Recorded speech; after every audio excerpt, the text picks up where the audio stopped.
Hey, everybody. Good morning. Thank you so much for joining us today. Today is Saturday, May 9th, and it's been a whirlwind of a week for me. I hope your week's been good. Hope you had a good start to your weekend. And before we get started with our interview today, I'm just going to mention a few things. If anyone is interested in doing an interview with me, please reach out. All the ways to connect with me are beneath this video. Also, I'm doing one-on-one peer support. If anybody would like to join me for that, feel free to reach out as well. And we do have a poetry slam coming up again in a few weeks. I don't have the specific date yet, but I would love to have more people. We have had a lot of people come through and kind of say, yes, I'd like to do that. And it just didn't work out for their schedule. But if you're up for trying again, we'd love to have you on the channel to read some poetry in a few weeks. So I'll give you more details, but reach out if you do want to do that. And real quick, before we jump in, I'm going to say, we got Shell already in the comments. Thank you so much, Shell, for being here. And I'm going to bring in our guest. Today, we're speaking with Kim Newton. Kim, thank you so much for joining us today. Hello. Thank you for having me, Tim. Yeah, I appreciate you being here. And Kim's coming to us from Virginia, a very beautiful part of Virginia called Harrisonburg. I've driven through there a few times. I'm very jealous of that. I've always wanted to live in Virginia, so maybe one of these days I'll get there. I certainly hope you do. And when you do, we will be happy to host you, show you around. Thank you. I want to see all the caverns. I heard you have a lot of cool caverns up there. We do indeed. And my kids love going into the caverns too. That's awesome. And I know you're a dad, so yes, bring the kids. We will go spelunking. Yeah, they would love that. Yeah, they're into Minecraft, so they'll be like Minecraft in real life. Well, let me kick us off with a quick bio. Kim lives again in Virginia. She and her husband have 2 kids, a daughter and a son, and she's also an author. We're going to talk about that later, but she's the author of a book called Goodbye, Sister. She earned a bachelor's in theater from Hunter College and a master's of letters in Shakespeare performance from Mary Baldwin University. She's a member of the Liberal Religious Educators Association. She's a former executive director of Camp Quest, and she served the American Shakespeare Center as director of college prep programs.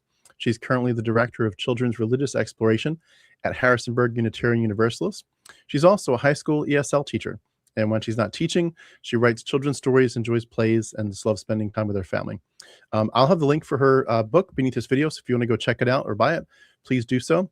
Before we get into your story, could you tell us a little bit more about yourself, Kim? Absolutely. Thank you for that lovely introduction, Tim. So about myself. Yeah, your hobbies or fun things. My hobbies, my fun things. Well, when I'm not trying to come up with a rhyme by whatever I'm writing, so I've been working on a rhyming story.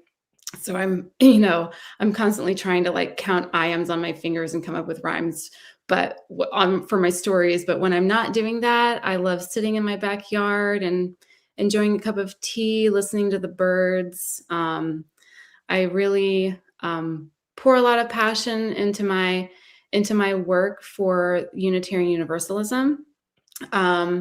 And just helping to build a supportive community here in Harrisonburg.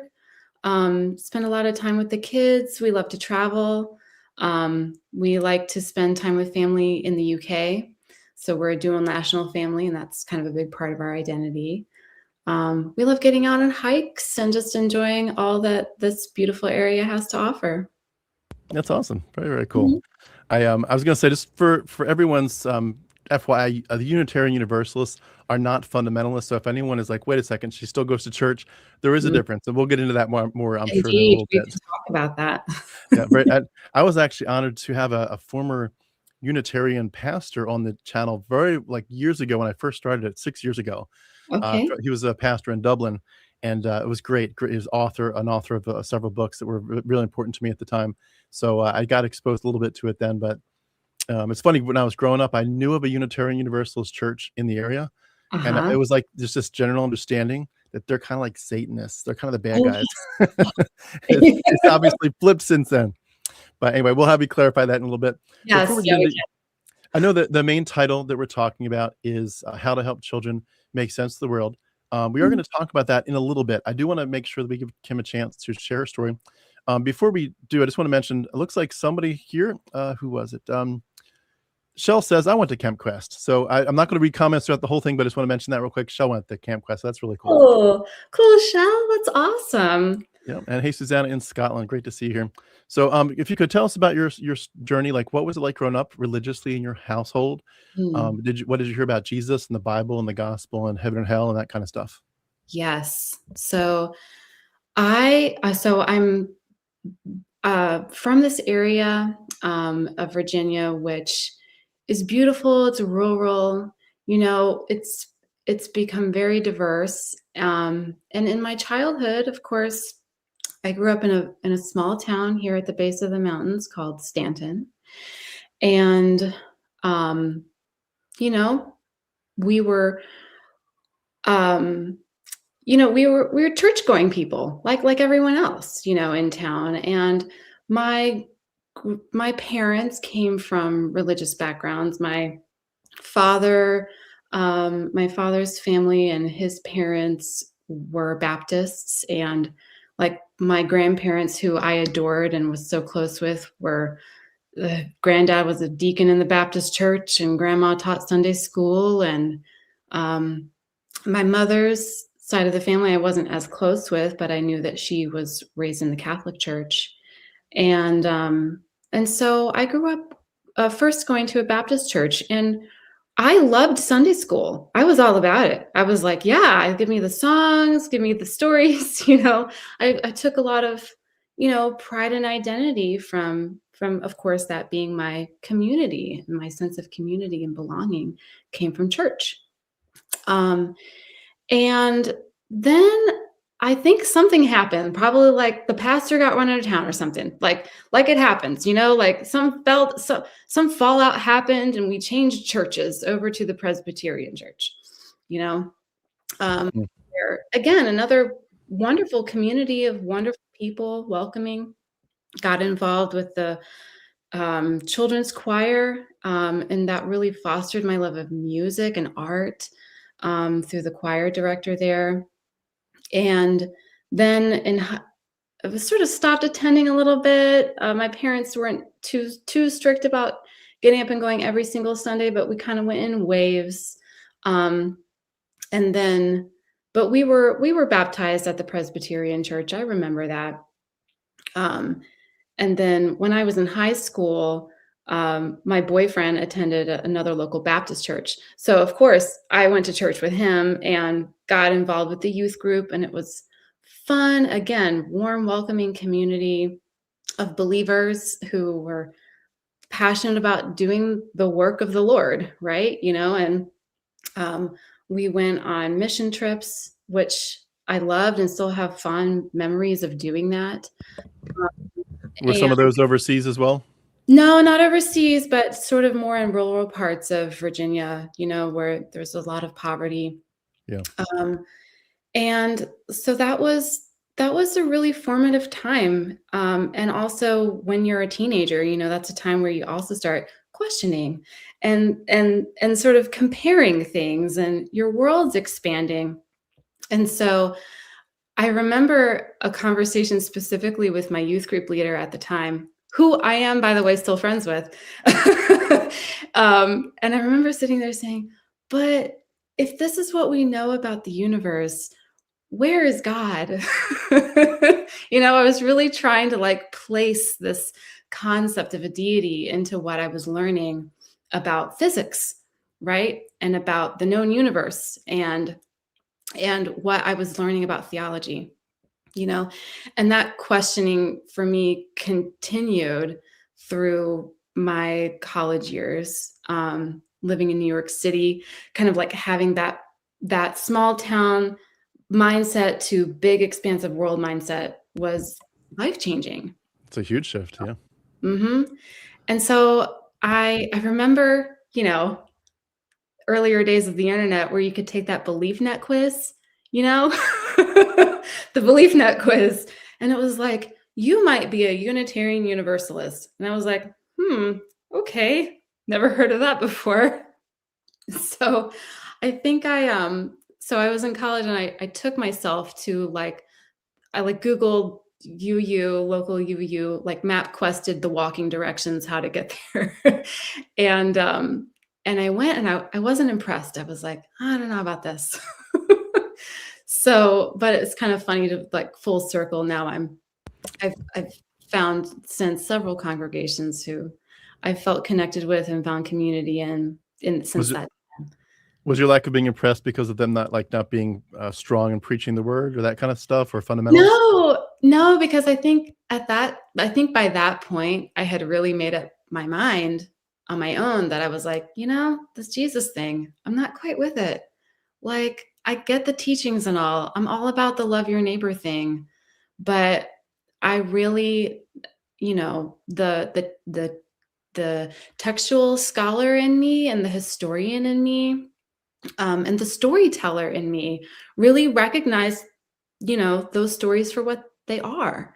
And so we don't have to go into, uh, more of the specifics of the theology that I was taught, but I really started to take issue with many of those messages of, well, if you don't believe, then you're going to hell. And what does that mean? And these were questions that really, once I sat down to sort of do that self-examination that comes with young adulthood, I thought, actually, I think that I've always known that there couldn't have been a hell, because then how could my baby sister be there if she wasn't baptized before she died? So that, carrying that with me through my childhood, and into my younger adult years, actually really, really profoundly shaped what is now my enthusiastic humanism. And it's just become a big part of who I am and what I stand for. Do you mind telling us the story of what happened with your sister? Yes. So Katie, her name was Katie Elizabeth, and I was about 4 at the time. Mom and Dad sat me down to say, guess what? Big news. You're going to be a big sister, and that's from a parent's perspective is a life-changing moment. And from a little girl's perspective, like the best thing ever, right? Because around that time, other friends, other schoolmates are also coming to school with their baby brothers and sisters. And we get lots of questions about babies and where do they come from? And that self-identity of that children go through developmentally of like, I am my own person. You are my mom and I came from you. I came from in there. All that's happening at the same time. And my mother was very ill. She had hyperemesis gravidarum, which unfortunately many women suffer with. And it meant that she was hospitalized for most of her pregnancy. Put a lot of pressure on my dad, who I'm pretty sure was working 3 jobs at the time just to keep up with the medical bills and the expenses, and trying to juggle a little girl in the middle of all of that just became too much. So I went to spend the summer with my grandparents. And it was a magical summer of waiting for my sister and drawing pictures of what our family would look like, with our house and the tree in the front yard and 2 little girls.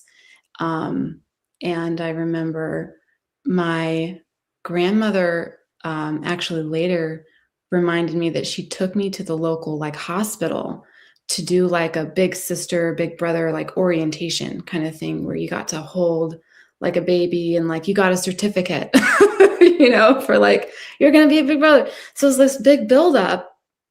And then one night they got a phone call from my dad and Katie was gone. And I think that, and so she was pretty far along, and it was absolutely devastating. Something that unfortunately too many families experience. And my grandmother told me later, again, I have some vivid memories of that time, but when you're 4, things are a little fuzzy. And she later told me that when she answered the phone, she didn't say anything to me. she just came over to the table where I was sitting, and I told her, my baby's dead, isn't she? I knew at 4 what that meant. And so, there was a funeral instead of a first birthday, or coming home with the baby things that weren't going to get used. And I later, in my research for my book, actually contacted the funeral home for any kind of record or anything that they had of my sister, because I had her obituary, but I actually found the documentation of my parents' payments to the funeral home in the months after she died, and just how awful that is for any family to go through. So, not to weigh too much on the heavy there, but that profoundly shaped me. And then, of course, because we were trying to expand and grow our family, like any parents are trying to figure out, well, do we try to have more children naturally? Like, is that a safe thing to do? And it wasn't. So my parents decided to foster and adopt. So by the time I was 7, I had 2 new siblings who were both adopted from different families. And so I was a big sister after all. It just took a couple more years. Certainly didn't become the big sister in the way I thought I was going to become one. And certainly growing up with 2 adopted children who came with their own needs and their own challenges, again, profoundly shaped my childhood too. Were they adopted, by the way, as babies or as older children? My brother Brad was about 3, 2.5, 3 when he was placed with us, and my sister was an infant. Gotcha. Yeah. When you look back at that time frame, do you remember conversations with your parents or your grandparents, for that matter, about the death of your sister, and sort of what things helped you to process it? Well, I think I was told, I think what a lot of children hear is that she's in heaven. She's an angel now. She might be looking down on us. She's in our hearts, And I really tried to imagine her up on a cloud, I really did, with the angel wings and all. And I remember thinking that didn't quite sit right somehow, that I preferred to think of her more as like an imaginary friend who I could still talk to and have a connection with in my imagination, which was and still is pretty wild, Yeah. But like still is like one of my biggest coping mechanisms, is being creative. And I think that for me is how I managed to cope with that and with those transitions. Yeah. That's a lot. When you look back on your childhood at that time frame and just the years that how it all evolved since from then, do you feel like that part of your journey helped you when you were in Christianity? Did it help you to draw on God more, or did it push you away from him? That's a good question. Like, if my journey of grief, of being within Christianity and identifying as Christian helped me, I think that I want to say that in a way it did, but not maybe in a theological sense, more in the sense of it was important to have community and supportive community and friends through those challenging times. And to me, that is still the purpose of showing up for a community every Sunday, just without the baggage, without a lot of that, that was still part of, oh, your sister's in heaven now and you'll get to see her again one day. Well, I'm not so sure about that. So, certainly there were still moments, I guess, of questioning and feeling out of place because of that experience of of being a bereaved sibling. Because grown-ups do not know what to tell you when the baby's dead. They're like, well, God has a plan. Like, really? Was this part of the plan? Okay. Well, maybe, Yes. Did you end up feeling your mortality through that? Like, did you become more cognizant and fearful of your own death?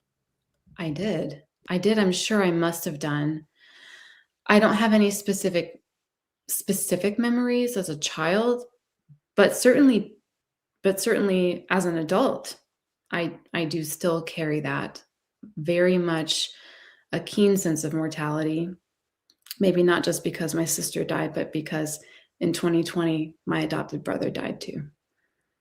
And so the early losses and the later losses, I carry with me, like we carry with us all of our losses, and it's definitely has shaped my sense of mortality and what that means and how I grapple with it every day and how I help lead my children, right, to their own understandings of what loss and death means. And so that transition, you know, and shift of perspective from childhood, worrying about myself dying, worrying about my parents dying, right? To then being a parent and knowing that I've done this processing, but my kids haven't yet. They're on their own separate journeys, which I want to respect. And, both of us, my husband and I, that we want to respect and nurture in a healthy way, while still giving them the opportunity to experience their own life path. It's so much loss. That's crazy.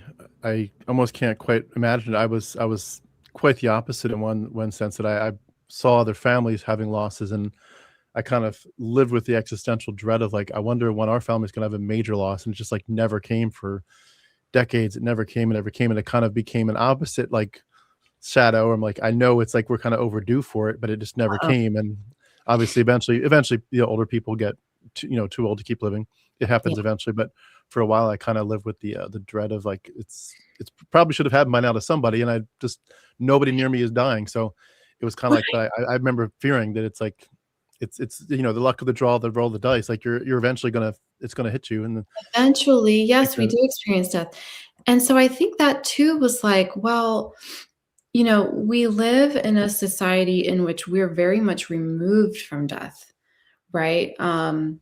There are many other cultures in the world where death is much more present in daily lives, as sad as that is. But also culturally, death is accepted in different ways in different cultures, and ours is one which really sanitizes death, and it's taboo to talk about it because we want to focus on the heaven instead. Right? And so actually learning about the process of death and what happens to one's body after it dies, and what the process of death looks like, what the process of grief is, was really integral to my healing journey, my personal healing journey, after Brad died. And so I studied to become an end-of-life doula. I took a course just for my own sort of, like, expanding my knowledge, but also knowing that I'm my family's caregiver. That's like my role. My role in my family is I'm the caregiver, and I also volunteered for hospice after that experience to see, well, is this something that I'm called to do? Is this something where I can bring some skills and some comfort to other families going through loss? And so that was a really important part of my processing and healing through my humanist mindset, through that humanist lens. Because I no longer found comfort, in an idea of an afterlife. So I had to find my comfort in other ways, Hmm. Can I ask, when you look at it's the topic of death and of the brevity of life, sometimes much briefer than others, for different reasons. We live in a sense with that dark cloud over us. Of we know it could happen at any point. Any of us could have something happen to us, medically, or an accident or something. When you look at that messaging, though, going to children, Mhm. it's so much worse in the sense that they're just not able to process it. We talk a lot on this channel about more on the side of, kids get inundated with religious fundamentalism before they have the ability to process the truth claims and understand, mythology from reality, and truth from fiction, and that's more my focus. But I think this is a really good, interesting side parallel to it, that we're really not equipped at that young age to address so many parts of what's happening in life, whether it's, divorce, parents getting divorced, or somebody getting really sick, whatever it is, or death, and it's overwhelming. And in many ways, I think you're alluding to the fact that Christians do tend to ignore death. We kind of like push it off, like, well, it's just, we'll see him again soon. We'll see him in heaven. Yep. It's just, it's almost. And I remember the verbiage in the Bible. They've fallen asleep, so they'll wake up again soon. Mhm. But as a parent, your burden is so intense to shelter your kids, not in an intense way, or an overbearing sense, but you want them to have age appropriate information. You Yes. obviously, you're not going to talk about, sex with a kid when they're 2 years old. You Mhm. wait till the age appropriate level, and yet this one is so tricky, because I think one of the things that comes out, at least it came out of my story, and I want to ask you about it, is the Mhm. question of where you go when you die, and if you go anywhere, and just a simple question of, do you think there's anything else but this one life?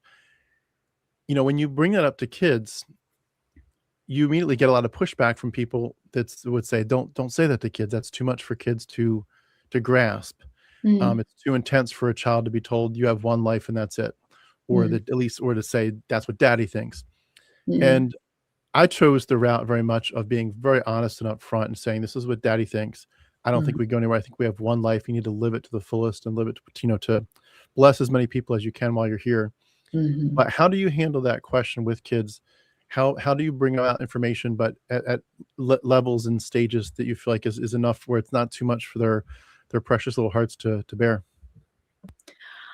Well, one, I think that kids are a lot more resilient and intelligent than we adults often, you know, think that they are. And they're also a lot more aware than we think that they are. Right? Again, like my grandmother didn't have to tell me anything. I knew that there had been a profound loss, that Katie was gone and she wasn't going to come back. Um, and so presenting that information to them in a developmentally appropriate way is absolutely the right thing to do. Um, because we can't shield them from the realities of life or of death. Nor would I want to, and so I think when those moments arise for for any parent to have a gentle conversation or observation about death, that it's okay to take that moment. So just thinking from our own experiences, like if we're walking along in the park and there's a dead bird on the ground, well, we'll stop to look at it. We'll stop to see it for what it is, right? That it was once living, that it was once alive, and that let's look, it's not breathing anymore. It's not feeling anything right now. It's not in pain. And that nature is going to take care of its body, and it will eventually go back into the ground or into the earth or as part of the water. And that's what also happens to our bodies when we die. And, you know, for our kids, it was like, okay, mom, can we go on the swings now? Thanks. Like they're not having any kind of existential crisis after those conversations. Right. Um, and so I think that is, has been our approach, and I think is probably what I hope a lot of other parents do. But of course, for many of us who grow up in fundamental Christian, traditions and communities, just the thought of that conversation, I understand, can be really overwhelming and challenging. But it is one that children can handle, and one that they deserve. They deserve to have the truth, and they deserve to be given factual information. So even if you may still want to hold on to that belief of the soul going somewhere after the body dies, the body still dies, and so you've got to, at some point, you've got to educate them about this. And just like in anything, I mean, you mentioned sex, like just when you want to have the sex talk, like you want to be the person that has that conversation with your child the first time, probably. And rather than leaving it up to whatever, they're going to hear on the playground or from another adult or YouTube. Or YouTube, or we live in those days, right? So. Now you're the director of children's religious exploration at your Unitarian Universalist Church. Yeah. What does it mean to you to facilitate children being able to explore worldview concepts, and not just death, obviously, is the big picture we're dwelling on because of your book and your story, but just in general, what are some of the things that you do to facilitate that without obviously imposing your conclusions on them, but giving them sort of a wide berth to explore, and yet to hopefully have a sense that we can be also diverse in our beliefs and say, I hear what you say, but I come to a different conclusion, and we're still friends. We can go out for pizza afterwards. Yeah. It's so different from us, what we grew up in church a lot. At least in my background, it was very much like they're the bad guys, so they don't believe like us, and like, yeah, that's because they're the color of their carpet is blue, not red in church, so therefore they're the devil. Minuscule stuff that just you'd laugh at. Yeah. But so we were so divisive and so tribal. How do you facilitate what you do at the church and just in general? Well, I think one of the things that makes it easy and fun for me to do that, to do that part of my job, is just that the Unitarian Universalist Church has, it has a non-creedal values system, meaning that in order to attend a Unitarian Universalist church, you are not required to sign a book that says you believe in any one particular thing, or to say some sort of oath or creed, as one is required to do in other churches. And so it's a very open and welcoming environment, sort of by design, and one in which it's okay to question, and it's okay to say, I don't know. I don't know. Let's ask somebody, or let's look it up, or let's go on a walk out in the arboretum, or out in the playground, and see what we find. And so it really is a joy to be able to teach in that kind of atmosphere where questioning is encouraged and welcomed, and where the children really are the drivers of their own learning and their own exploration. And it's really just our job as the grown-ups to kind of set it up, right? To kind of like set it up and then see what comes out, whether that's through a craft, or through some sort of nature exploration, or through a science experiment. I do a lot of science experiments. And they're awesome. Like we made clouds the other day. Like we were outside on the picnic tables making clouds and talking about the water cycle, and just like, and our connection with water and with air. And being out in the air and under the clouds just made that connection feel really, well, spiritual, right? For some of us, right? To have a kind of connection to like, oh, I can actually feel my sense of connection to the earth and to the atmosphere and to how I am a living, breathing part of this cycle. And it's something that I can observe. It's something that I can also feel, on the level of gratitude and love and appreciation for what that means for me as a human, you know? Yeah. So Do you ever find yourself as you're doing that job, you ever find yourself sort of realizing that you're talking to them on the surface, but you're talking to yourself on the inside? Kind of always, reparenting yourself? always, yep. Yeah, so yep, usually I'm like, "Yeah, gosh, I needed this message today.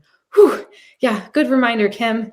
Like, it is definitely really rewarding to be able to sit around, and there's a tradition in Unitarian Universalism called Joys and Concerns, where, um we will take the time to go in a circle and simply share what was your joy this week or what was a concern this week.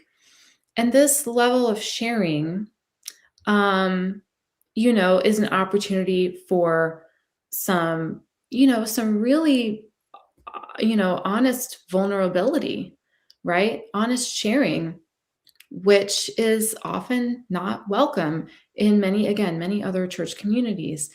But that level of openness, of understanding and acceptance, um, one might say radical acceptance of like, I will sit and hear what you have to say and not pass any judgment back to you about it, is really important, I think, for children to experience, um, and to practice those important skills of empathy, right?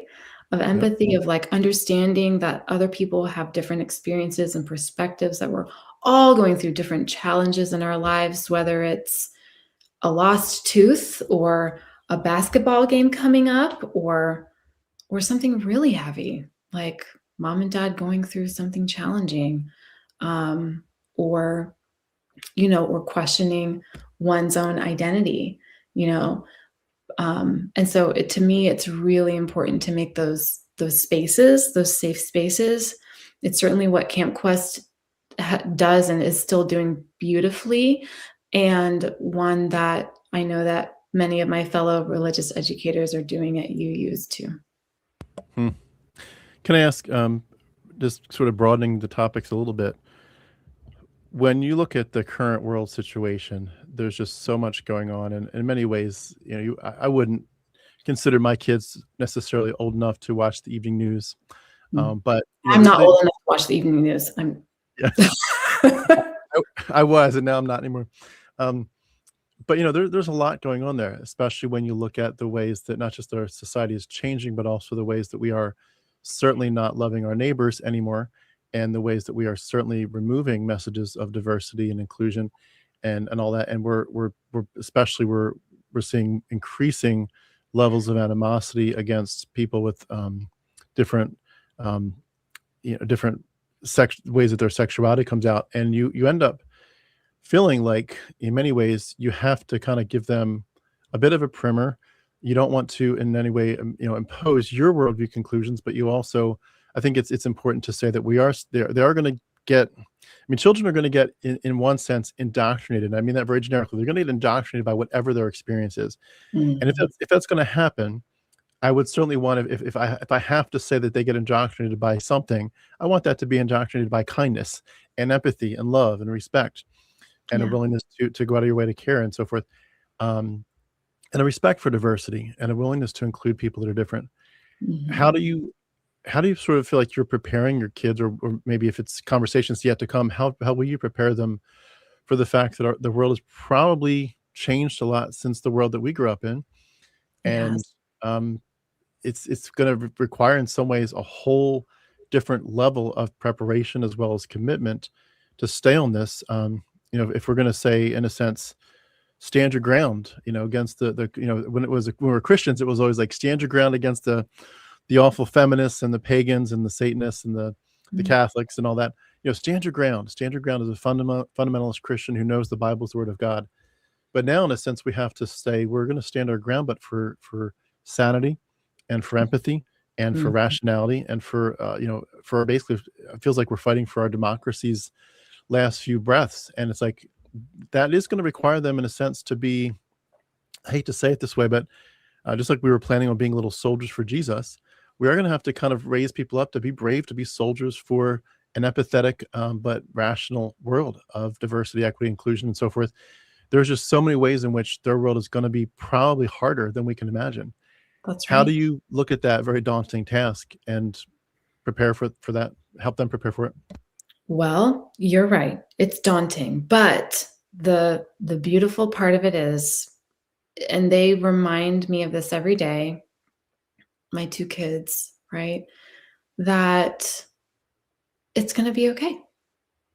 Like, they are loving, kind friends to their classmates who are all very diverse, who speak different languages, who look different from them.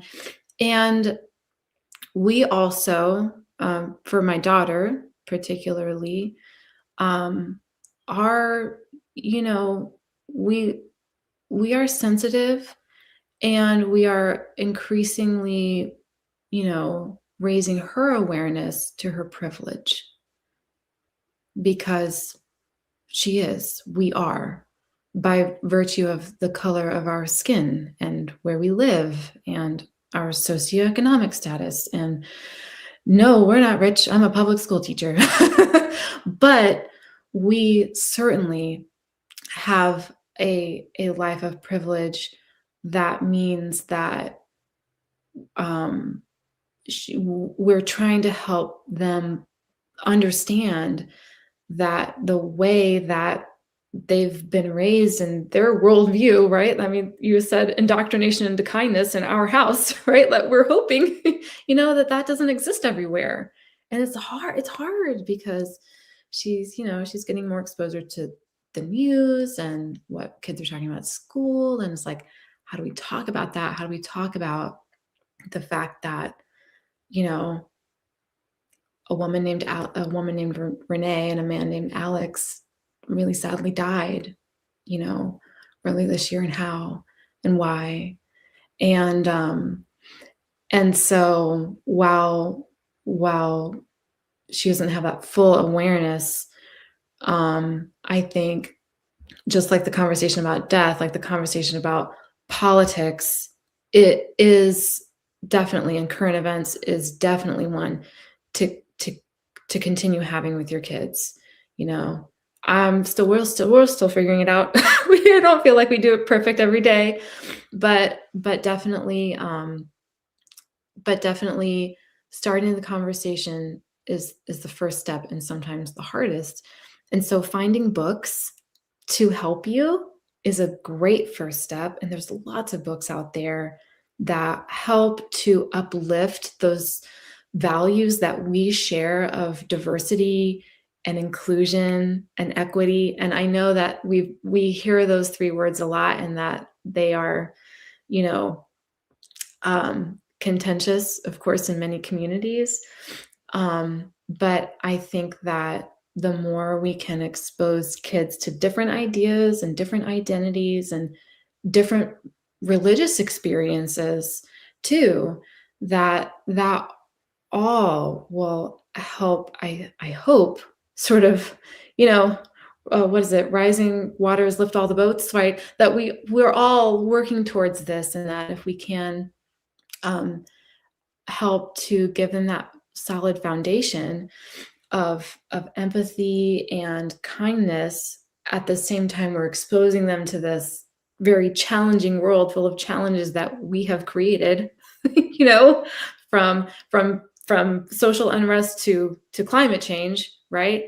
That they will be prepared to carry on and to carry forward, just like our generations have, so in a way that, like, Yeah, times have changed. It's so easy for us to say that, but like, have they really? I mean, we've certainly had every generation, every time has its own challenges, and this is what ours is. Mm. Um, but it's definitely one that we're going to continue to move through and progress through. Yeah. So Good words. Good words. Going back to your story just for a little bit, we didn't get yet to the part where you, you and your husband met. Could you tell us a little bit about your journey, just falling in love and so forth? But also, could you, at the end of that, could you just talk about how those conversations about parenting and sort of bringing it, to your book and to the title of what we're talking about today, how those conversations evolved in terms of making sure that you all were aligned and just what sort of beautiful things have arisen out of that? on the same page. Yeah. Um, so my husband and I met through my high school theater teacher, and I stayed friends after she retired, and worked at a theater with my now brother-in-law, who put us in touch in days before Airbnb. And my now husband was sort of backpacking um, through the United States with a couple of his friends, and I was a stop along the way. So what turned into just being a nice, friendly, like, tour guide for a weekend turned into a lifetime. There's a longer Yeah, story. There's a longer, like, definitely, like, Hallmark movie, like, script in there, of me driving a couple of hours through a blizzard to meet him, and him missing a train to try and make it back for my birthday. And he backpacked through Central America and found Wi-Fi so we could FaceTime with each other. there's another book for you. I know, one day. But through those, early conversations of like, okay, hi, it's nice to meet you. Let's spend the rest of our lives together. You do, and it's important to have those conversations of like, what do we feel about our beliefs and our religions and how we were brought up, and what will we want that to look like for any future children we might have, you know? And so we were very much aligned, of course. Um, but I would say that our our worldview evolved even in those first several years after we were married. So we were married in the Baptist church that I attended when when I was in youth group, even though, because at that point it still felt like, well, it should be in a church, right? Right? you know? But then once we really found our local UU community, it became easier to just be more honest with ourselves and with our families, about our beliefs, you know? And so I guess we're really lucky in that we have very supportive families and parents, um, and communities where, where our friends and our friends and we have friends who are devout Christians, devout believers, and who we love and adore, and who love and adore us, And so I think we're very fortunate to to still have that level of support, even though we don't go to church with them or are in the same denomination that they are. Um, but certainly that's not the case everywhere. And so Tim, like what you're doing with this podcast, so important for people to understand that they're not alone on this journey, and that there are communities there for them, and that it's going to be okay, is so important. Hmm. What were the conversations like when you all were like engaged in an early marriage about how you would raise children? Well, sorry, I got a little off track there, but yes, to Jeff and I, in talking about how to raise our kids, we wanted them to be open-minded, and to respect their, um, their own growing and learning process, by not necessarily telling them there is a single thing that they must believe, and not requiring that they go to a church. So even though I work at a church every Sunday, I don't make my kids come with me. So sometimes the little one needs to, but certainly Hazel has a choice, and sometimes she chooses to, and sometimes she doesn't. So we've kind of worked in that choice, and respecting their autonomy is important, and that we will just be supportive of whatever path their lives take them on. So Good yeah. stuff. Mhm. One of the things that I love to do with my kids, well, two things. I've been doing this with them for years. One of them is I just say I'm taking them out to the park or something on a Saturday morning, Mhm. and I'm driving there in the minivan. I'll just say, "Who has the power over what you believe?" And they'll, of course, they'll know they can say, "I do, I do, I do," and I'll say, "Well, do you have to believe like Daddy? Do you have to believe like this person, that person?" And they always say, "No, I don't have to believe like you." And my kids have even asked me a couple times, like, "Daddy, what if I end up becoming a Christian? What if I become an atheist, or not an atheist? What if I'm something else?" And I said, "That's completely fine." I said, "We can talk about the reasons why, but at the end of the day, it's your life, it's your mind." And Yeah. I painted the picture of like a if they were an astronaut, like a helmet of glass or whatever, and I'll say, like, "Look, I want you to put up like a protection around your head." And I Mm. said, "I'm gonna put my hand out and I'm gonna say, I want you to let me change your worldview, and you have to believe just like me." So I'm gonna Mhm. put my fan right in your bubble, right. But I'm gonna come into the bubble, and I say, "You feel free to push my hand away if you'd like to." And they say, "No, it's my worldview. You can't get in my bubble." And it's just little things like that. There's a dozen other little things we do, but ways in which we kind of make it clear that Yep. the autonomy is there, and especially with, like, for me, when I was a Christian, I would do the normal spanking for part of the discipline, and when I deconverted and became an atheist, it became almost immediately an issue of thought autonomy, that's critical. And That's right. very soon after, thought autonomy became the big issue of the day. Body autonomy became a secondary big issue, at which point I've pretty quickly dropped that corporal punishment as part of my discipline Yep. routine. But it also helped me to think through, there's the corollary not just of corporal punishment, but also of, like, if you have a kid that doesn't want to hug from Uncle so and so, even if Uncle so and so is a nice person, he's not creepy, but you just don't want to hug. It's your body. You That's get right. to decide. And so That's right. when I go, like, to tuck them in at night, we do Mhm. like a family time thing where they talk about their days, their joys and concerns. We Mhm. do family time every night, and then I sing them a couple songs, and then I say, "Do you want a hug tonight?" And I make sure it's clear that they get to decide. Yes. And in some ways, I feel like autonomy and that ability to have a voice is so important. I mean, I've learned you have to be careful about that, because sometimes I'll be like, "Well, I don't have to put clean up whatever. I don't have to Mm. go take Yeah. a bath when I'm dirty because it's my Yeah. body." They can take it the wrong way, but at which point you do have to kind of become the parent that's a little bit more strict. But in a more broad worldview sense, that they get to pick what they want to do. And I try to do it with little things like, do you want to, like my little girl Ellie, she's 6. How do you want your hair done? I'm not going to Mhm. tell you how to do it. You do it. Do you want a band in there? Do you want it loose and free? What do you want? That's And right. it's her body, it's her choice. And I think when I add those things up, it feels like the autonomy is giving them at least a launching pad to get into a point of saying, like, I'm able to number one, pick for myself, but number two, I'm able to have a voice and fight back. And That's right. that to me is like a really good starting point. Oh, it's so important. Oh my gosh, Tim, you just hit the nail on the head, because when we start to respect spiritual autonomy, right? It's inseparable from bodily autonomy too. And so that is, of course, extremely important that we teach children for their own safety, right? We have these conversations with our children, right? And we hope we have them, that, your body is your body. Only you may decide who touches your body in certain places. And that if anyone asks you to keep a secret, that is not okay. That you can talk to mommy or daddy or a trusted teacher.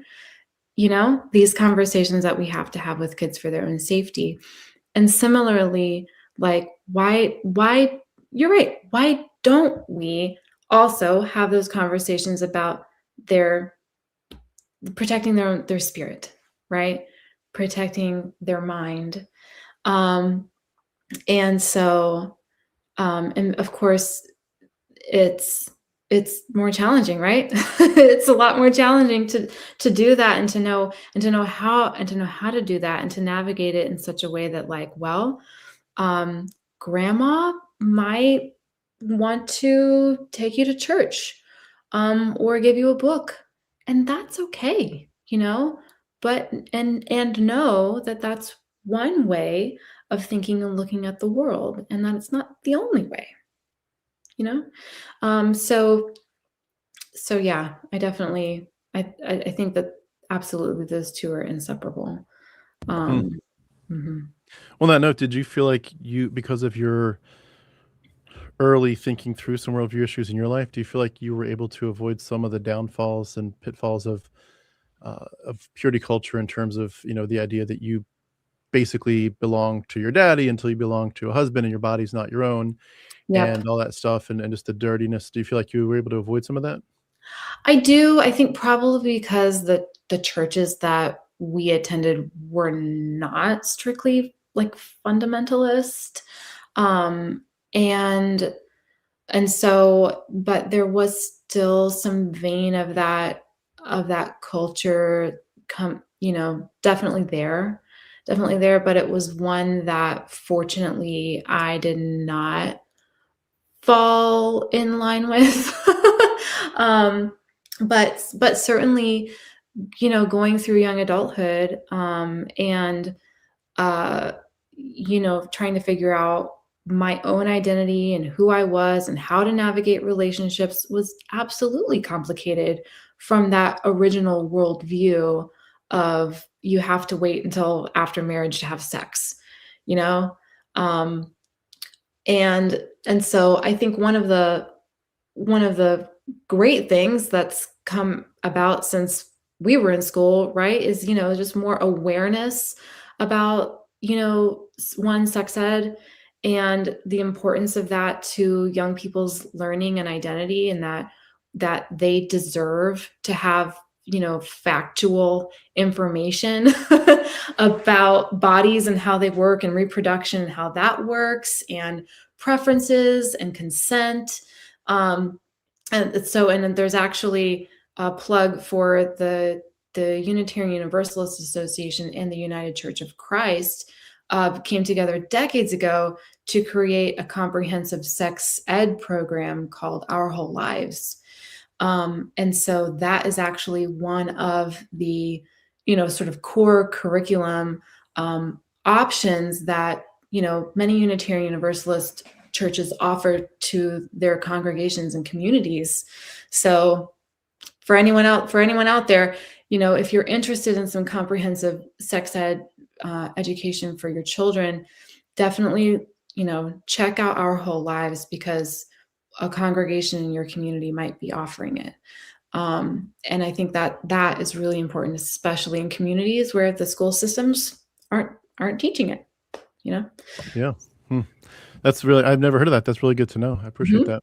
Yep. That's a lot better than sending them to Awana or whatever other programs are out there.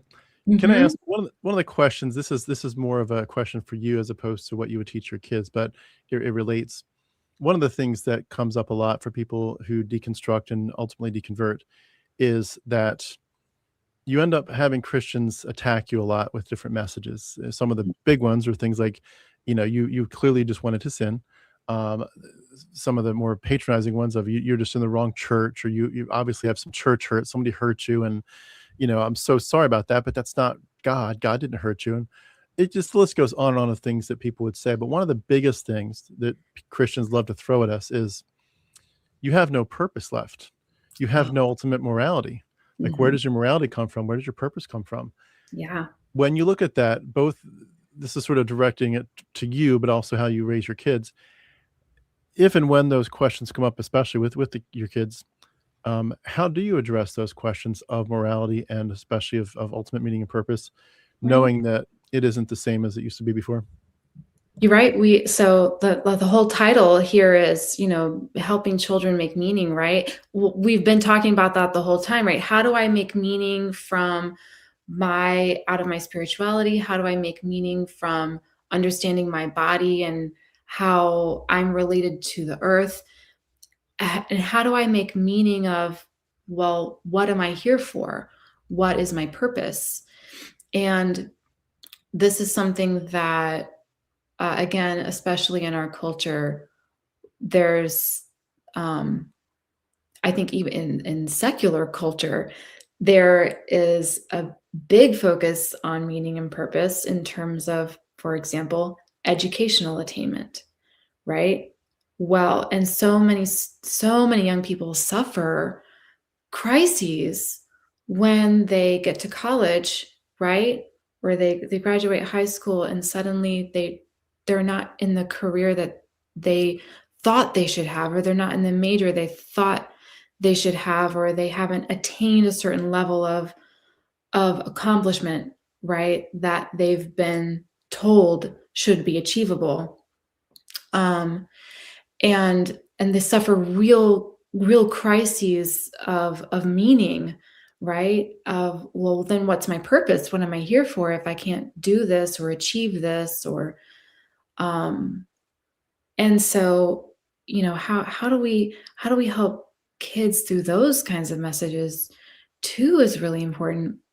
And I think that, and as hard as it is, that focusing on how can I make meaning today? How can I make meaning from this moment right here with you? Let's have fun right now together and enjoy being together. Or how do we make meaning out of this phase or thing you're going through at school? It doesn't have to be big. Like, we think of the question of the meaning of life as being this big, looming, like big cloud in the sky question, right? When actually you're living it right now. Yep, the time is passing. Yep, there it goes. And I struggle with this a lot. Like, I project into the future too far, and I suffer with anxiety and have ever since 2020. But what helps ground me, when I'm having anxiety, is actually just putting down my phone and closing the computer and hugging my kids. And that's hard. And I'm admitting here right now that I should do it more, because meaning making happens in the moment. I think it was Viktor Frankl, Holocaust survivor, said something to that effect, and many other wise people, not me, have come to the same conclusion of, like, we're in the middle of making the meaning right now, and that is enough. That's enough. And I think one of the things that has actually given me some comfort, actually, was the recent passing of my grandmother. My grandmother, who I spoke about earlier, who I spent the summer with. And I was very close with my grandparents, even through my younger adult years. And she, in her last year of life, lived with us. I was her caregiver. We were her caregivers, until she passed. And she was a devout believer. She was very much, she was very concerned that I did not believe in Jesus. And thought, she, at one point, I think, gave me a book about different religions and how Unitarian Universalism was listed in there as a cult. Like, she was really concerned that, and I know it came from this fear of, like, after she dies, she wouldn't see me in heaven, and I think, through my conversations with her, she came to understand and respect my choice, and came to love and appreciate the time we did have together. And those last a few months were just so meaningful. We're just so full of meaning once we didn't have to think or worry about the will I see you after this part. And I don't know what was on her heart or her mind in those last, in those final weeks and days. But I take comfort in knowing that I made meaning of her life by being present with her and just in sharing in those loving memories with her. And that for me is what I am hoping to do through the end of my life, however much is left of it. Hmm. Can I ask, you mentioned the anxiety. Mm-hmm. What are some of the things that you've found tend to make that so much worse? And what are the things that you tend to do to get yourself off of that hamster wheel? Because I'm not just asking that for your story or theoretically, I'm on a similar hamster wheel. There's Mm-hmm. a lot of anxiety in my life, or at least there has been for the last few years. Going through a divorce and a custody battle will do that to you.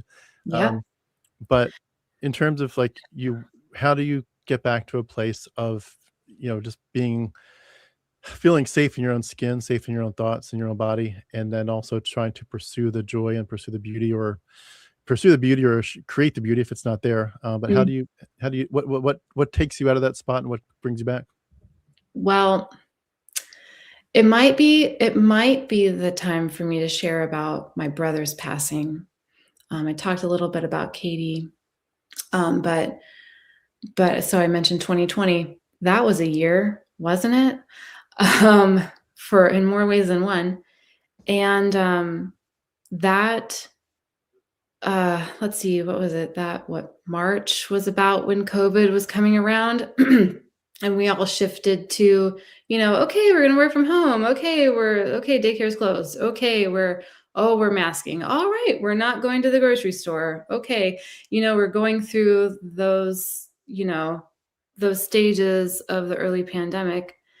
And I think we pivoted okay. Like, my husband was furloughed. That was a challenge, but we were still managing, and I was still with Camp Quest. And we had pivoted to like online camps, and we're figuring out what to do. And then the day after my mother's birthday, she called me and said, "Is Jeff with you?" And I said, "Yes." "Is Brad dead?" Because I knew it was another one of those phone calls. And he had been involved in a stabbing, and he had been stabbed to death. And we went into crisis. That was crisis. That was the most challenging year of my life, to deal with that grief of having lost him and the way we lost him, the really challenging circumstances around where and how he died, which was that he had been homeless and we had been estranged, and he had children who needed to be taken care of. So I did the best that I could while still trying to function, and helped his family as best I could while still trying to help my own. And I was just carrying too much. And I put out a call for help on Facebook. And I said, "Friends, here's what I need. I need diapers. I need food. I need phone numbers of apartments. And the community showed up. And the meals came. And it was so humbling. It was, and I don't think I've had a chance to publicly even say thank you. So if that was you, if any of you are listening and you stepped up in that way, thank you so much." Sorry. It's amazing. Yeah, but it didn't end, right? It didn't end. It wasn't like, oh, this young man tragically died and Now it's over. No, it had been a first-degree murder charge. And so there was an extended grief of waiting for a trial, and how awful that was. And then all of the feelings of like, why did this happen? And then trying to contextualize this huge tragic event again into my now humanist worldview. And I was so angry. I was so mad, Tim. I was so mad that after having lost Katie and having, in my mind, yes, I had a good childhood, but it was full of turbulence because of the trauma that my adopted siblings had, and that through no fault of their own. But it made growing up in our house really hard, really, really hard. And here I was just trying to live my good adult life. And dang it, even in death, his bad decisions were still causing me to have breakdowns. I was mad at him. And I loved my brother. I loved him so much, and he respected me and I respected him. Don't get me wrong. The last time I saw him was in the park, where I saw him walking, and I came up to him and I gave him a hug, and he said, "I love you." And I said, "I love you too." And now there's a memorial tree there for him. And so to process that grief, I took it out in my writing. So like, I was like, what else could I do? I couldn't sleep. I had insomnia. I was trying to take care of my 2-year-old daughter. My husband was furloughed. I couldn't work. The organization I was trying to support really deserved to have like someone who could function. That wasn't me. And so what else could I do but quit? So I did, so that I could just focus on my health. And so I processed in writing, and a lot of that was targeted at the images of Christianity, because at the time he died, he had been removed from a Christian homeless shelter, and he had broken the rules. He broke the rules. That was his choice, right? But I still really struggled with why during a pandemic, and of all of the other things that were going on in the world at that time. I vented my anger, and frustrations, and I wrote a poem. Shall I share it, Tim? Yeah, absolutely. Please do. I shared so for those of you watching, I was like, told him before, I was like, I've got this. I don't know if we'll see, but I'll read a little bit for you here. That neon cross, I've disliked it since I was a kid, and we drove by the mission frequently on our way to the grocery store, where my mom used her WIC card to get us milk and groceries, and I pushed the little carts. That neon cross hanging over the sidewalk, where the people without homes gathered to talk and smoke and create their village. Why did they need to stand outside? My young mind wondered. That neon cross glaring outside the window of the family's single room, cramped with no made beds and no space for the 2 strollers, the crib, the broken baby swing, the box fan, the car seats, the old leather suitcases, my brother's big shoes. No room for flowers to comfort her grief. That neon cross, the welcome sign for the hungry and the poor, the sign that tells you you're on that side of town, the sign that tells you there's a cheap God here and you got to pray for your problems to go away, because only God can help, not other people, not the government, not anyone. That neon cross above the chapel that should be the community center. No beliefs required there. No need to sacrifice your mind at the altar of empty promises. Fill your soul with love for people, not prayers. That neon cross, the one I will see as the constant reminder of what I should have done and didn't do, the one that I want to twist and bend and reshape to a heart. The Lord is here. Is he?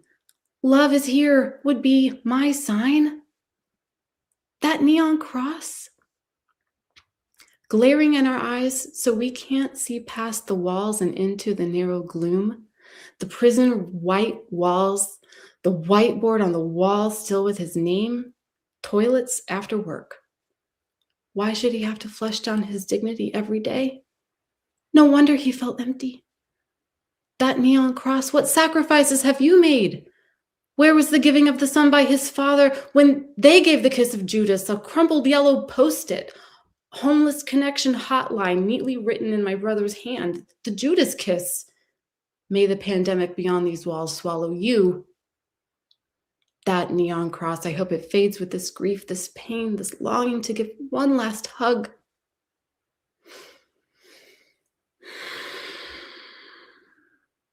And that was so painful. And there were times when I saw no way through, no way through. But I had to. I had a daughter. I had a husband. I had a life to get back to. And I could not wallow in the loss forever or in the pain and the hurt. And certainly I wasn't the one who was most hurt by his loss. And so, fortunately, after many years, I will say many years, I'm now on the side of I can manage because things have stabilized for us. But man, I'll tell you, it was tough. It was so tough. And then my husband was fired. and then. But we found our community and we ended up moving. And I don't carry that resentment or hate anymore. But this is to say that it's okay to feel that way. It's okay to have those negative feelings and to carry that doubt and anger and frustration, to get it out in whatever means you can that's safe. And for me, it was that creative outlet of like writing through poetry. And it was that next summer of 2021 when I'd reminded myself that, and I really felt like, gosh, I really need to make this book idea happen. And by golly, I've lost 2 siblings and I'm going to make this book. And so back in 2015, I had visited the Children's Book Festival, the Virginia Children's Book Festival. And I had been there for work, and I thought it was really cool. I was like, oh, children's book authors, this is awesome. I hadn't really heard of any of them before, but I was like, this is nice. This is cool. I do remember one of the special guests was like the script writer for Beauty and the Beast. And I was like in love because that was my favorite movie as a kid. Nice. And I remember one of them asked me, another author illustrator, he was like, so what book are you working on? It was just sort of like some cocktail, evening event. And I was like, no, I'm not working on a book. I'm just here for work. And he was like, no. You should write the book that you needed when you were a kid. And so I took myself out to dinner that night and I wrote the story that eventually became Goodbye Sister about Katie. But it wasn't until after I lost Brad that I really had the steam and the courage and the willpower to really make it happen, So it was really because of losing him that I was able to make Goodbye Sister. And I'm really happy to share that this year there will also be Goodbye Brother. and adios hermanita and adios hermanito, because it was actually meeting one of my first students this year, and sharing about my book, which was just by happenstance. Another student knew that I had a book and said, "Oh, you need to show her your book because she lost a baby cousin." And so I was like, okay, I guess I'm getting the Spanish translation done now. So That's so cool. yeah. So that's a little bit of my story. Thanks for letting me share a little bit of my writing with you too. Yeah, it's our honor and privilege to hear it. Thank you so much. And Mm, by the way, I know you heard me say at the beginning, we do poetry slams here from time to time.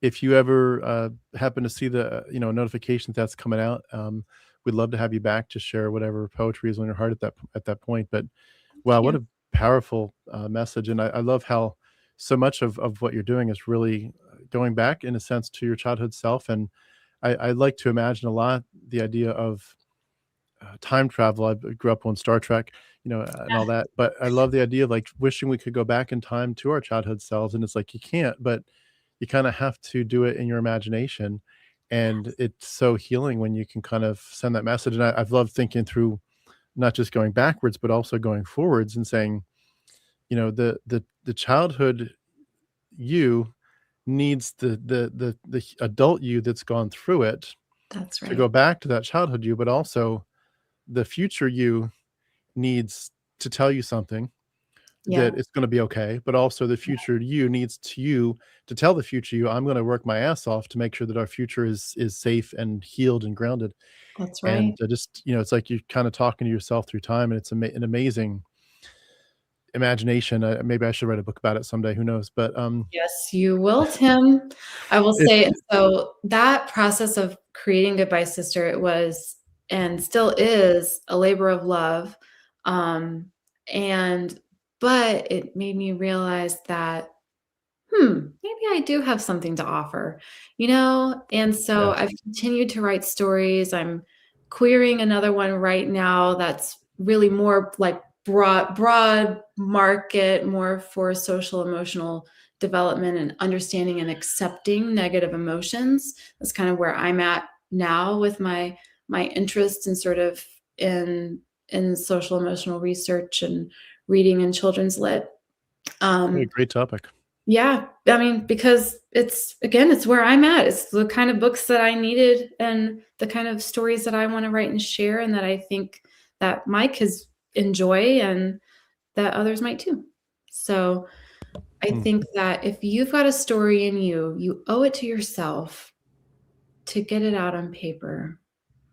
And even if it sits there for a little while, have some courage to share it with with a friend or send it to me.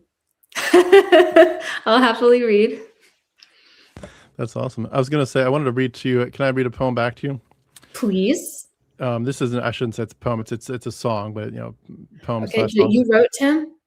Yeah, I'll hold on one second. I'm gonna put in the link so you can actually Cool. you all can check this out later, but, bear with me one second, everybody.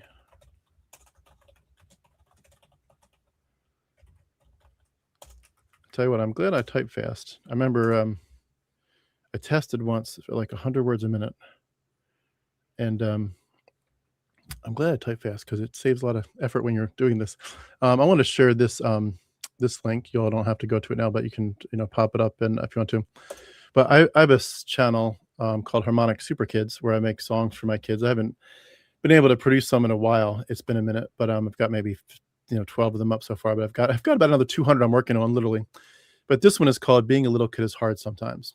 And I think Mm, it's so important to do what you're talking about, where you're really making the point that the emotions, it's okay to feel big things.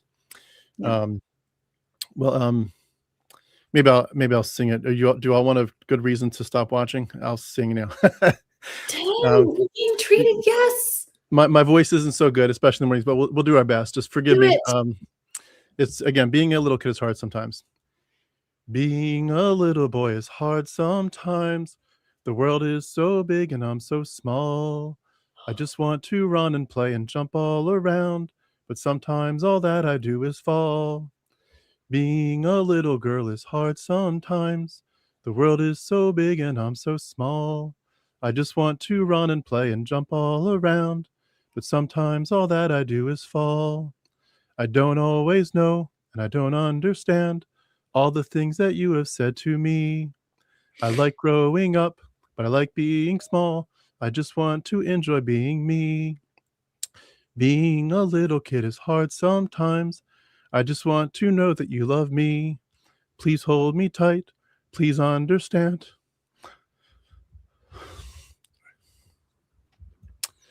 My heart is a lock and you're the key. Sorry, I'm going to just read it. You can listen to the song version, but the end of it goes, I have these emotions so big. So the reason I'm struggling, my little boy, he's now 11. He was dealing with suicidal ideation last year. And the stuff hurts. Anyway, it finishes up. I have these emotions so big and so strong. They make me feel so happy and so sad. I need your strong arms and your big happy smile. I need love from you, my mom and dad. And again, you can listen to this song version on that link I shared and the other songs on Harmonic Super Kids. But it's so powerful. These kids are some of them are hurting so much. And you look at what they have been through and you think, oh my God, like, and I went through a lot. When I was a kid, I went through a lot. My dad was a monster. So I know it's not like I have no idea what it was like, but you kind of get used to it. You kind of forget about the bad memories sometimes. You kind of grow up and you're like, I'm an adult, I'm strong. But you kind of put yourself back in those shoes. You remember, what it was like as a kid. You remember the bad times. And then you think these kids are going through worse. And I never once, I went through some pretty bad stuff, but I never once thought to myself, I think I'm going to kill myself. Never once did I think that. And last year, my 10-year-old son he's like, I'm going to find a third story window and I'm going to end it. And man, oh man, you just think these kids need love so much. And boy, when I just going back to our point, when you look at Christianity, their answers are so deficient. And it is such a beautiful thing to escape it and then to heal yourself and then to turn around and say, I wish I could go back in time and I can't. I wish I could. But you kind of can in this sense. You can give your kids so much better of a shot than you had. Definitely. And my 10-year-old son, and I'll shut up after this and let you respond if you want to, but yeah, my 10-year-old son last year, about a year ago, he was struggling so much. And I'm just here at the computer working. And he comes up to me out of the blue, just no deep discussions or anything, just out of the blue. And he just grabs me and hugs me so tight. And I said, hey, what's up? How you feeling? Is everything okay? Because sometimes they'll come up to you like that because they're like, oh, I stubbed my toe or, my stomach hurts. Yeah. And I'm like, hey, what's up? You okay? Everything good? And he said, Dad, I just have so much hope because of you. And it was in the context where I knew he'd been thinking about suicidal ideation. Yes. It just did my heart so much good to think we can give our kids hope and also that, the way we speak to them and treat them becomes their inner voice. And what a beautiful thing to teach a kid. You can say to yourself, you're amazing, not in some superficial patronizing sense, but like truly you're amazing and you're loved and lovable and you're acceptable and you're worth so much just as you are, even messy. That's and man, right. I hope so much I can give that message to my kids. I know I failed at sometimes, we do our best, but man, oh man, it's like, it is such a night and day thing from telling kids you're a sinner. Yeah. You're kind of worthy because you're a child of the king, but you're technically worthless and you're on your way to hell if you don't believe. I mean, what a beautiful thing to flip that narrative on its head. It really is. Anyway, thanks for letting me share. Oh, absolutely, Tim. That was beautiful. And I think that you're absolutely right that words matter. And there's this like the poster at school, right? You kind of look at it and you're like, oh, but it's so true that your words become your thoughts. Your thoughts become your beliefs. Your beliefs become your character. Your character becomes your legacy, right? And so it's like what kind of legacy are we building for our children when we start with words that are harmful and divisive and shaming and untruthful? And so for me, it's like, okay, well, we're starting at the level and of, okay, what words do we choose and how do we talk to one another? And so that's where it begins. It begins with conversations. And it sounds like, Tim, that your conversations with your son are full of hope and kindness and love and understanding, and that you are providing that for him, and that's exactly what he needs. And it is what he is going to remember, and it will be your legacy. And so what a gift that is. Yeah. Amazing too to think about the seeds that we're planting could have generational effect, where there could be the voice that he gives to his kids and his kids to his grandkids. And it's amazing how we talk so much as Christians about leaving your legacy and your heritage, and like just because we're atheists or humanists does not mean that our legacy somehow is no longer important to us. It's in some ways more important to us. More important. Exactly. It becomes almost more important because we recognize that life is finite, and that what are we here to do? Well, we're going to do our best given the circumstances. And the really challenging part is that we can't always change them. We cannot control everything about our circumstances, and that might be the hardest thing to try and help kids understand. Meaning is that, well, why is this happening to me now? Why am I having to go through this now? Why me? And navigating those really challenging emotions and reminding them that it's not your fault, okay? And that it will get better, and that emotions are temporary. They do. They change. Our brain chemistry is such that they will change. Sometimes it takes a lot of hard work and help, but it will change. But our ideas, our beliefs, these are things that we can also shape and mold and change the more we grow and learn. And so that, I hope, is also, what I'm leaving behind for my kids, what I strive to do through my writing, through Goodbye Sister. That story does not reflect, it's not autobiographical in that, excuse me, my nose is running because all the crying and seasonal allergies. But it's not autobiographical in that it's not Katie went to heaven. Like, I needed to make the secular book to be honest to kids about what I needed to be truthful. And I wanted a story that would be able to be used in clinical settings and in hospitals, like genuinely a book that you can hand to anybody going through a loss, and it doesn't actually matter what church they might go to. And so starting with words and stories, and choosing the kinds of stories that we tell, all become part of what we leave behind. And I think giving kids the power to understand that they have a voice too, and that they don't have to wait until they're grown-ups to voice their own beliefs.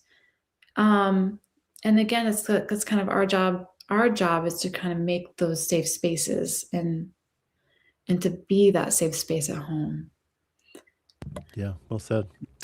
I do want to ask a question, maybe for a wrap up in a minute, but I just want to mention one thing that I've meant to say before. I sort of heard this in different ways throughout things you've been sharing. I think it's important. Just a beautiful part of this is, in some ways, we have to learn through the dark times to shine, regardless of whether or not the troubles are over.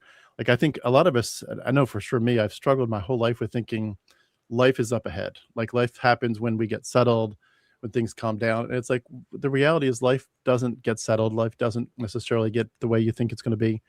And I sort of heard that theme sort of mentioned a couple different ways in what you said. I just appreciate that messaging, because I think a lot of us will be able to really address our lives better if we admit, like, our expectations are definitely hurting us sometimes, where we think it's just like we're not going to get there, and life is not up ahead. Life is right now. But That's right. also want to mention, I'm going to send a link here, share a link here to everybody. I don't know if anybody's seen this. This may be someone that a lot of you've seen, but on Instagram, there's someone named Mama Noose.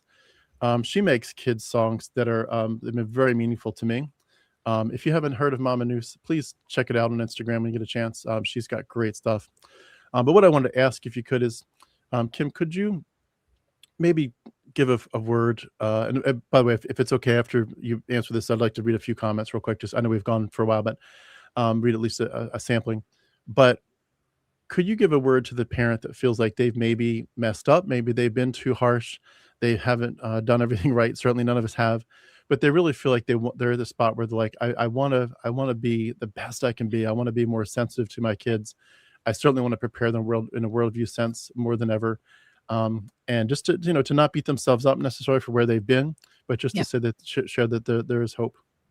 Yes, absolutely. There is hope, and it's never too late to have a conversation with your child that's honest. And that's hard. I definitely make mistakes too. I'm not trying to preach to the choir, but it's like, yep. Just yesterday, I said something to Hazel that I probably should have waited to say at a different time, and I hurt her feelings. And I sat her down and I said, "Sweetie, I'm so sorry. I want you to know that I meant to say something different, that I recognize I made a mistake, and I hope you can forgive me." And she did. Whew, thank goodness. And then we had some ice cream, and it was great. But and she still loves me, which is lovely. But I realized, just as you were saying that, I was like, actually, having that conversation with a parent was not something that was modeled to me very often, and is something that's still really challenging for adults to sit down and acknowledge when we've made a mistake or when we've changed our minds, because we have this preconception that the adult, the parent, is always right. I'm always right. What I say goes. The strict, parental mindset was there for many of us and still is, right? But it is okay, and I think children do recognize and appreciate and forgive. They forgive. And that's the forgiveness that matters. And even if they don't forgive right away, right? They will remember that you were honest, and that you modeled that honesty, and that you modeled that vulnerability of I made a mistake, or I've changed my mind, whatever that's about. And I think that that is maybe one of the most powerful things that you can give them, is to give them the opportunity, one, to feel that they can come back to you, and that you are that safe space, and that they can be honest and share with you, just like you've been honest and sharing with them. And that doesn't mean telling them everything, right? I'm not saying, oh, let your child be your counselor. There definitely are boundaries. But what I'm trying to say is that modeling vulnerability, modeling how to apologize, how to accept an apology, how to accept negative feelings when you're experiencing them and kind of vocalizing through that, it does take practice, right? Like when I'm going through an anxious episode, I don't try and hide it from my daughter. I don't shut myself away. I want to, and sometimes I have to ask for quiet, but I'll say, sweetie, I'm having an anxious time right now. I'm feeling worried and my stomach is upset. And I feel like I need to take some deep breaths. Would you like to take some deep breaths with me? And we go on a walk. And she sees me honestly struggling as a mom, as a grown-up, as a full-time stressed out teacher, but also, as a woman, as someone who's trying to grapple with my own identity as a mother. All these things are all happening at one time. And it's okay to take a breath. And it's okay to show her that I'm not perfect. And to bring her into that conversation with me is actually really magical and lovely. And so we're getting there. I love it. And I love how you love how you wove in ice cream. Oh, always ice cream. Ice cream and magic shell covers a multitude of sins. Yeah. Oh, well, it's great. Thank you so much for that answer. If you've got just 5 minutes we'll read through just a sampling of the comments and then we'll wrap up. I just want to start by saying real quick, thank you to my community. I didn't read every comment as it was coming in, but I saw enough to see. I kind of have to keep an eye, like half an eye on the comments, because occasionally there's a troll that comes in that says you're going to burn in hell for this. Oh, okay. But I love to make sure that they get. Fortunately, I can't see them, so thanks, Tim. I try to block the trolls pretty quickly when they come in, but I don't think I missed any today. I don't think we had any today, which is nice for a change. But I also wanted to start by just saying thank you to Jonathan Segesser. Jonathan gave several donations to the channel during our chat, which I've been mentioning to everybody that I've been trying really hard to do this full time. I do have some side jobs, but I'm trying to do this full time. And a lot of people are trying to do what they can. Jonathan stepped. I'm just going to show him real quick here. Jonathan, thank you so much for your super sticker, but also for your larger donation of $100 and then $50. Thank you so much. Everything really helps to help me doing what I'm doing. I just appreciate it so much. So thank you for being a part of this, Jonathan. You're keeping the lights on, quite literally, and I'm hoping very much. By the way, for anyone that's wondering if things are going the right direction for the channel, they are very much. I was just blown away by I've had like almost 800 new subscribers in the last month, which is a lot for my channel at the moment. I used to be getting those numbers, and then I had to step away for the litigation timeframe to really focus on preparation. And of course, YouTube's the algorithm makes you plummet when you don't publish much, but it's catching up quickly. So thank you all for your support. Shell says, we grew up with the Christian worldview governing parenting, so now we have to unlearn and relearn so much. That's right. Yeah, absolutely. And again, by the way, if you want to jump in any of these, if Kim, if you want to respond any, feel free to jump in at any point. I'll read through some quickly, but feel free to stop me if you want to make a point to interact with them. I will. Let's see here. Michelle thought she went to Camp Quest, but she says, I think it was a different Camp Quest. It was through a Baptist church. Okay. Probably. Is Goodbye Sister an Audible? No, but I am working this summer on creating the audiobook. Nice. And I'm working with potentially a local student. We're in a university town, so it's in the works to have the audiobook available. That's awesome. This is particularly important for me because I mentioned my grandmother in her final years, she lost her eyesight and relied so much on audiobooks. And of course, there are children who experience this who also need audiobooks. So I'm working on it. Noted. That's awesome. I would imagine, not to bring up emotions too much again, but I would imagine that'll be a hard one to read, for you to read out loud. Yes. Unless you're hiring someone else to, but if you're doing it, I imagine it'll be hard to read through. Yep. Fortunately, even though it's a hard story, it's still one that is very accessible and gentle. So yeah, I'm looking forward to making it. For sure. So the answer to that, Susanna, is soon. Hope keep an eye out for it. The Christian worldview doesn't account for all these painful experiences that don't align. Yeah, exactly. Yeah, in many ways, I know we've said this before, but I think in many ways it circumvents you from truly grieving because you just kind of feel like you're putting it on the back burner because you don't really have to grieve because you'll see him again soon. And time compared to eternity is so short. So, like, you really didn't lose them. You lost them for like the blink of an eye and then you get them again. Like, so don't cry, like, don't grieve like the non believers. And it's Oh, just, that's right. Oh, and I'll say too that, like, of course, many different cultures, different from different cultures, families, and churches, but and we've also misinterpreted that there might be stages of grief um, from Francis Kubler-Ross, but grief can happen anytime. It doesn't matter how long ago that loss was or how recent. The feelings of grief that we will go through and that we'll try to align with those worldviews or that we'll learn don't align with those worldviews can happen anytime. And so if you find that you're experiencing that, it's so important to reach out to a trusted person and to seek help and to know that you're not going through it alone. Those stages of grief were originally, the original research was done on people who were terminally ill and facing their own terminal illness and the grieving process of processing their own end of life.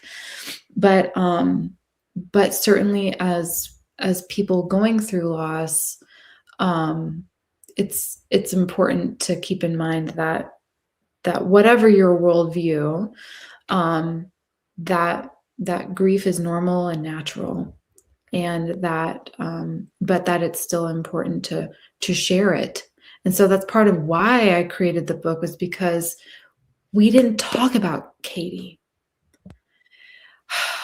There wasn't a space to talk. And so I knew, I hoped that by creating a book that is that opportunity to open up and say, okay, this is the space and the time, and to have the words that you might not have as a parent.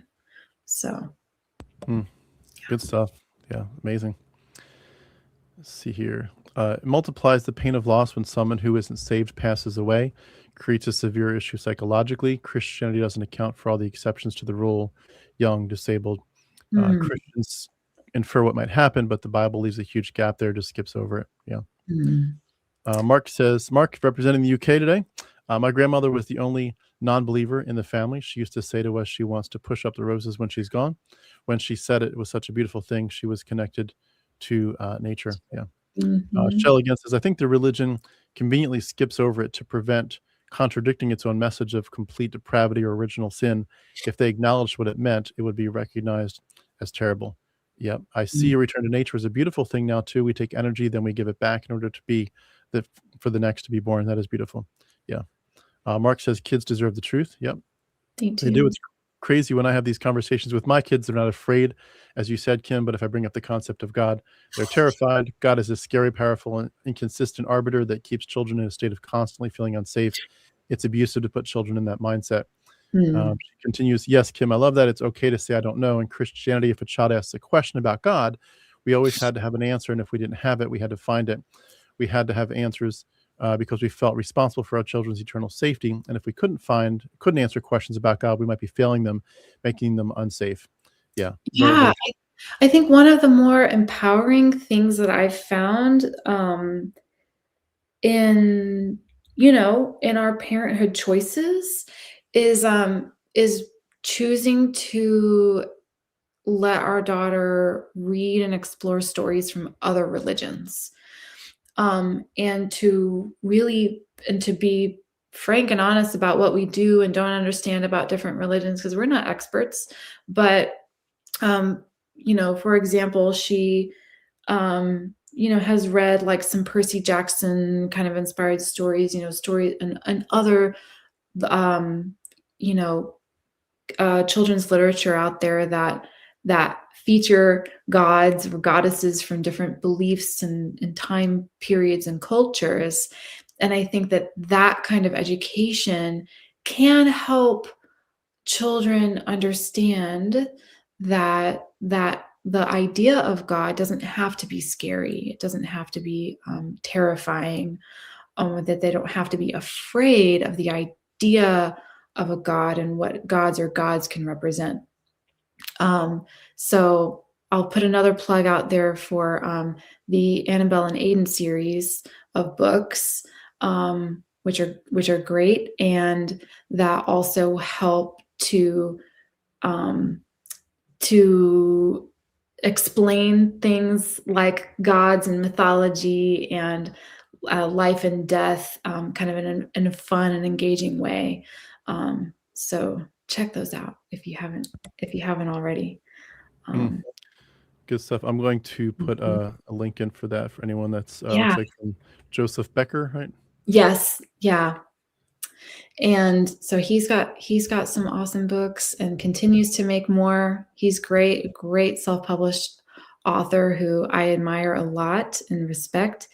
And so, yeah, so I would say any opportunity you get to the library with your kids and make it a fun thing to ask questions about God. Make it a fun thing to explore what it is other people and cultures believe without necessarily layering in the negative. And they're pretty attuned. They'll start to they'll say, well, I see that, but what does it mean when they put that sign in front of their church? Yep. And then that creates some good learning opportunities, and Yep. opportunities too to frame what it is we do at our church that might be different, or what it is we do at our church that might not be quite there yet. We're working on it. No community or church is perfect. But I think that if that it is important to help give children that exposure as safely and as best you can, so that they can start to articulate for themselves what it means to believe or not believe in a deity. Yeah. Well said. Well said. And I love too how a lot of those concepts, they give you an appreciation, I think, later when you're an adult, about how consciousness and just the human collective personality has evolved to really honor archetypes and to say, like, what is our connection to archetypes? And maybe that's a part of our healing and our maturity, is to understand what those meant to us as a species and what they mean to us personally. But Absolutely. Oh gosh, we could have a whole other episode, Tim, just talking about this, just talking about the importance of archetypes and storytelling and ritual and symbolism to human development and culture. In another life, I'm an anthropologist, and it's actually what I went to New York to study acting, and I left the initial conservatory program I was in to study anthropology instead, because it was this question that I loved so much: was why did we believe? Why, from an evolutionary standpoint, do we do things like rituals and ceremonies and sacrifices and this thing called church? Because it must serve some sort of greater evolutionary function, that we've evolved to have these emotions. So yeah, I love those questions. It's what I also really love listening to. Hidden Brain is one of my go-to podcasts, because they explore a lot of psychology.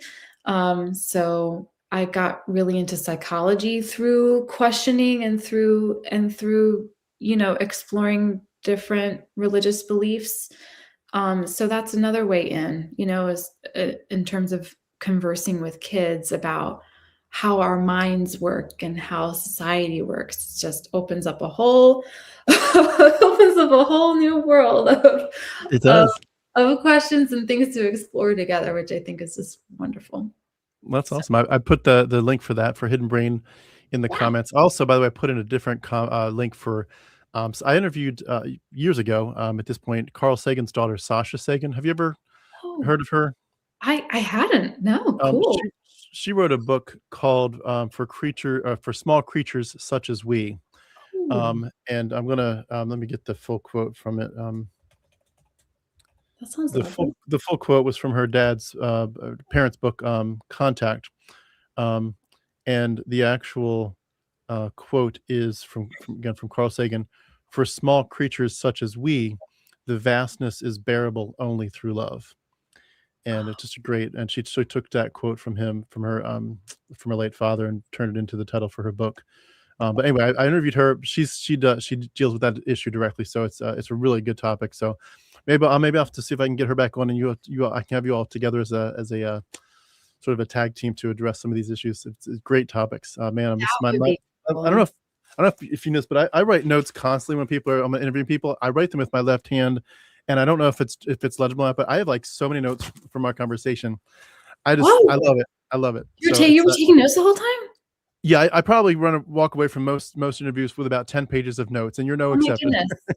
So it's good stuff. Lots That's for me to amazing. process Well, and I think through. also love that you're sharing some resources, because it's like when you're just trying to reach out and find community, like I'm sure many of your listeners are, it's important to get that broader exposure, but also to understand too that even from an atheist perspective, right, that there's still so much richness that one can experience without necessarily believing in God.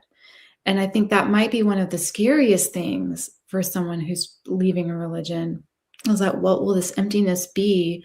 Or where will I find my spiritual, fulfillment, or nourishment, where I've been reading the Bible, but now what am I going to read? What will my daily devotional be? One of my daily devotionals is a blog called The Marginalian by Maria Popova. She's a wonderful writer and poet who puts out a twice weekly email newsletter full of poetry and insights and stories and books. And so, so I would say keep searching for those things that fill your cup, whether it's, this a podcast or a blog or whatever it is that gives you some fulfillment, that's going to help get you through. Yeah, Help you absolutely. find that sense of community, even if you might be isolated. And I'll give a plug too for the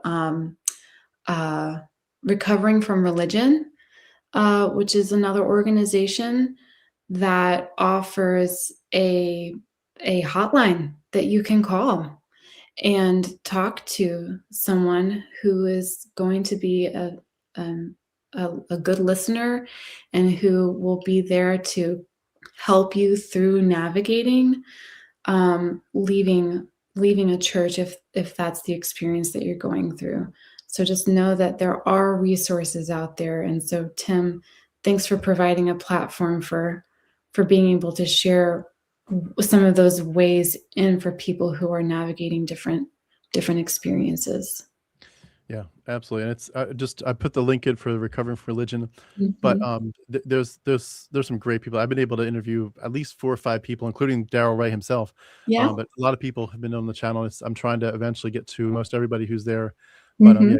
great reminder. And I love too how so many of these resources that we go to for help, we end up finding ourselves eventually becoming overwhelmed with the reality that we've now got a story to tell, and whether it's an actual story like doing an interview or sharing poetry or song, or maybe even creating art with paint, like something you just find some way in which you're just there's a verse in the Bible that says, out of the overflow of the heart the mouth speaks. And it's a truism. You're eventually, you're like, I've got something beautiful to share. I've turned some significant ugliness into something beautiful, or pain Absolutely. into healing. And I want to find some way. And I love how people have said, and I don't know if we've said it first, but that quote about your story might become someone's survival manual, and it's so true. It's really true. But let me So read a few more comments here, and then we'll wrap up for the day. See here, Jonathan says, not having the answers is just fine. Questioning is all right. In fact, question everything. It's the healthiest thing you can actually do. Never let anyone talk you out of it. Yeah, absolutely. Christianity deprives people from being and living their true self. What a shame. Yeah. Shell says, joys and concerns is similar to giving thanks and asking for prayer, but there's no constantly wondering why prayer goes unanswered. Much healthier way to share with community and have introspection. I love that. Yeah, absolutely. Mhm. I feel like I could read probably on and on, but I know that we probably could go on for another 20, 30 minutes reading just the comments and responding to them. But I know I've kept you for a couple hours here, and you've kept, I'm sure, have kids who are very eager to have their mama back. But I just want to. It's surprisingly quiet. I think they probably are out in the backyard having a grand time. Well, you know, in my house, when it's surprisingly quiet, that's like when I'm like concerned. You're worried, right? Oh, oh, shit, what's happening? But anyway, it's I really appreciate it. I'm just reading through real quick to see if there's anything I missed here that's crucial. And thank you for Mark for sharing that link for Maria Popova. Oh, I thanks. got most of the links or the information, but I didn't get that one. So thank you so much. And yeah, Shell says Marlene Winnell is good. She's awesome. Absolutely. Well, I really appreciate Kim you being here so much. This has been awesome. I love too the fact that you're trying so much. I mean, you're trying so much to really get into put yourself in the framework of what do children need. We all need that so much. You know, kids really need us to be in that frame of mind, especially just in being sensitive, like you said, to their emotions and where they're at with things. The more that we can do that, they'll just. I mean, we all know what it feels like to grow up and feel like there are certain adults that you just know you can't really go to them. They're not safe. It's such a beautiful thing to at least try to be a safe place for our kids and for, you know, whoever, you know, young people that come across us, and to be able to think to ourselves, like, they're going to need a safe place at some point. They're going to at some point have something they're ashamed of or embarrassed by or pained by. And to think they can come to us and they don't have to hide. They don't have to have a separate life. I've talked so much on this channel about how Christianity makes you have a separate second life, a facade, and a real inner life. Kids are going to have that so much, and for them to feel like they don't have to have a separate life apart from us as adults is just such a beautiful gift. So I want to say thank you so much for what you've done so far and what you're continuing to do. And you have a great, beautiful spirit about you with how you approach these topics. So thank you so much for your sensitivity and your just your artistic nature as well. Thank you so much. I'm just doing here what I can with what I've got, you know, which is just a heart for learning and helping kids and just and writing and creating stories, and I'm hoping to do more of it. So yeah, absolutely. I can't wait to see. I'm in a happy place now. Yeah, I can't wait to see what comes next. Well, I definitely want to have you back on the channel sometime. It sounds like there's a lot more topics we could cover, but this has been a great way to kick it off. But thank you so very much again. And for everyone that's been joining us either through the live stream or through the replay later, thank you for being a part of our community. Thanks for letting me be a part of your life and being a part of mine. And I'll just wrap it up by saying we've been speaking with Kim Newton. Please do check out her book on Amazon, and you can do the thing where you follow her so that when the new books come out, it'll pop up and say, hey, Kim's got a new book out. But Kim, thank you so much. Great to get to know you. Great to hear your story. And we'll definitely do it again sometime. Thanks, Tim. Thank you. Thanks, everybody.